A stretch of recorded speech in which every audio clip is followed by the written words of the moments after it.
ஜனங்க ஏன் இப்படி இருக்காங்கன்னே தெரியலங்க.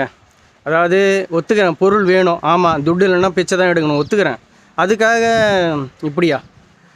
ஒரு சில பேருக்கு மனுஷாளுக்கு பரிகாரம் பண்ணுங்கன்னு தான் சொல்கிறேன்.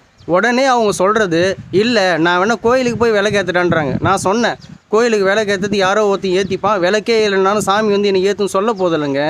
ஆனால் அங்கே உயிர் போயிங்குதுங்க, அவனை போய் பாருங்கன்னா நான் ஏன் பார்க்கணுன்றாங்க. ஏன் இப்படி இருக்காங்கன்னே தெரியல. சரி, ஒரே கேள்வி. இப்போது இது வந்து சிம்பிள் லாஜிக்காக நான் சொல்கிறேங்க. உங்களுக்கு கடவுள் ஒரு உயர்ந்த இடத்துல இருக்கார், உங்களுக்கு கடவுள் தெரிகிறார்ல. அதே மாதிரி உங்களுக்கு கீழே இருக்கிறவங்களுக்கு அவங்கள பார்வையில் நீங்கள் கடவுளாக தெரியலாங்க. ஓகேவா? இப்போது நீங்கள் என்ன சொல்கிறீங்க, உங்களுக்கு கீழே இருக்கிறேன், நான் ஏன்டா அவனுக்கு போய் ஹெல்ப் பண்ணணுன்னு கேட்குறீங்க. அதே கேள்வி கடவுள் உங்களை பார்த்து கேட்குறத நினச்சிங்க, நான் ஏன் உனக்கு ஹெல்ப் பண்ணணுன்னு நினச்சிங்க. அதனால தான் உங்கள் பிரச்சனை தீரலை. இதை தாங்க நான் சொல்லுவேன். மனசு வந்து உதவி பண்ணத்துக்கு வாங்க, நல்ல தேவையானவங்களுக்கு உதவி பண்ணுங்கள்.